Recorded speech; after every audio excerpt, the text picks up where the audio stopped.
असदुद्दीन अवैसी की एक तकरीर सुन रहा था। मैं तकरीरों के ज़रा जवाब दे देता हूँ पहले कि एक गूंगी बहन इनको मिली दौरे में, वो इशारे से इनको बता रही कि मैं आपको वोट डाली थी पतंग को, इशारे में कहते, और तुम्हारे बाबा को भी वोट डालती थी। इन्हों पूछे कहते सालार को, तो बोले हाँ सालार को भी वोट डालती थी।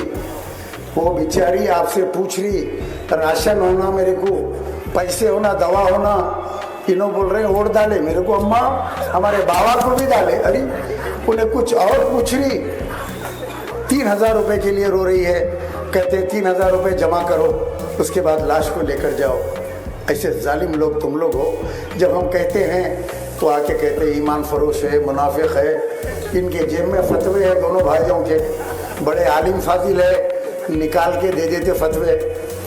अकबरुद्दीन अवैसी का एक इंटरव्यू सुन रहा था, बड़े मज़े मज़े के किस्से और इलेक्शन में आप लोगों के दरमियान में रख रहा हूँ मैं। तो वो जो इंटरव्यू ले रही है वो पूछ रही है कि घूम रहा हूँ, मुमताज़ खां बूढ़े हो गए आप निकाल दिए, मौलम खां बूढ़े हो गए आप निकाल दिए, बीमार है, अहमद पाशा खदरी के गुर्दे फेल हो गए, बीमार है आप निकाल दिए, फिर आपकी तबीयत ख़राब है तो आप बेटे को कहीं को लेके फिर रहे, आप भी निकल जाओ ना, आप भी टिकट लेके क्यों लड़ रहे, आप भी एक एम्बुलेंस लगा लो असरा की अवैसी दवाखाने की, और ड्राइवर को बोलो अगर मैं चक्कर खा के गिर गया तो गलती से मुझे असरा और अवैसी दवाखाने को नहीं ले आना, केयर को ले आना। ये दवाखानों में मर जाते 100 आदमी जाते, 100 आदमी जाते, 99 मर जाते, एक बच के निकलता, वो भी 10 लाख 15 लाख रुपए की बिल लेके आता। एक पुराना वाकया है, एक साहब का इंतकाल हो जाता, मर जाते, ऊपर जाते, बोलते मैं बड़ा गुनहगार हूँ, जहन्नुम में मेरा नाम होगा, जाके जहन्नुम की खिड़की के ऊपर खटका मारते, फरिश्ता दरवाज़ा खोल के पूछता क्या बात है, बोले अब्दुल गफ्फूर मर गया, मैं अब भी आया। उन्हें कंप्यूटर पे चेक करके बोलते अब्दुल गफ्फूर नाम जहन्नुम में नहीं है। बहुत खुश होते क्या नेक काम करा कि भाई मैं मंजिस को उड़ दिया, बोल के जन्नत में जा रहा हूँ कि क्या है। जन्नत की खिड़की पे जाते, वहाँ जाके खटका मारते, उन्हें खोलता फरिश्ता, पूछता क्या है, अब्दुल गफ्फूर। बोले ठीक है, नहीं आपका नाम यहाँ भी नहीं है। बोले जन्नत जहन्नुम में नहीं है तो कहाँ है, तो बोले झाड़ के पास जाओ, वहाँ पे बहुत से लोग बैठे हुए, उनसे पता करो। वहाँ गए, वहाँ जाके पूछे तो वहाँ 10,000 आदमी खड़े हुए। बोले मैं अभी अभी मर के आ रहा हूँ। तो बोले कहाँ मरे आप? बोले नहीं दुनिया में, आप सब दुनिया से आते, कौन से मुल्क में मरे आप? तो बोले मैं इंडिया में मरा। तो कौन से शहर में मरे आप? तो बोले हैदराबाद में मरा। घर में मरे, दवाखाने में मरे? तो बोले मैं दवाखाने में मरा। कौन से दवाखाने में मरे? अवैसी दवाखाने में मरा। तो बोले हम सब भी वक्त से पहले मर गए, वेटिंग लिस्ट में बैठे हुए, अपनी फाइल नहीं आई अभी। मलिकुल मौत पूरे दवाखानों का दौरा करके आके अवैसी असरा दवाखाने में रात में बैठते, कोई भी नहीं मिला, कोठा पूरा नहीं हुआ तो मरीजों को डाल लेके चले आए। ये मुर्दे खाने हैं दोनों दवाखाने, इसीलिए कभी गलती से ये 2 दवाखानों को नहीं जाना। मुझे कभी फ़ोन आता, सलाम अलैकुम, मेरे खुद चिच्चा का वाक़या है, मेरे चाचा तबीयत ख़राब हो गई, उनके बेटे ने फ़ोन किया, मेरे चचेरे भाई ने कहा अब्बा की तबीयत ख़राब हो गई है, असरा को लेके गए। मैं बोला घर के बाहर डेरा कुर्सियों का इंतज़ाम कर लो, अब्बा की बॉडी कभी भी आ सकती।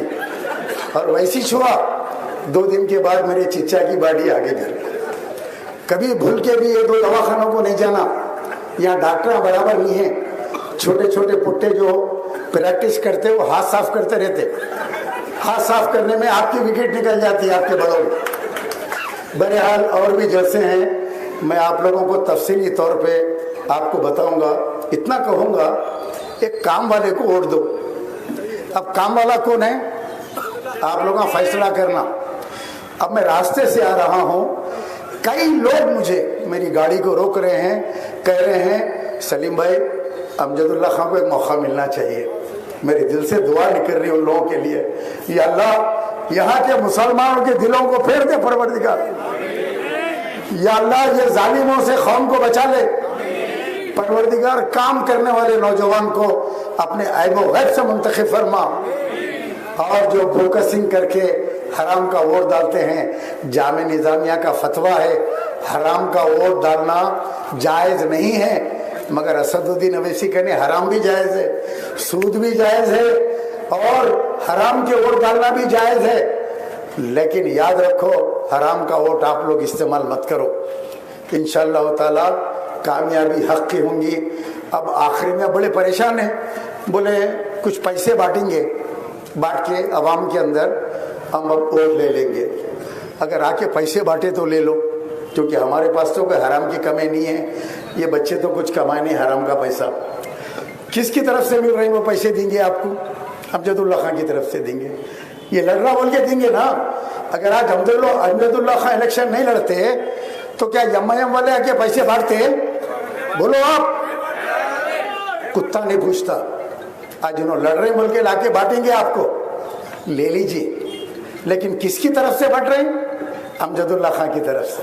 वोट किसको देना? अमजदुल्ला खान को देना।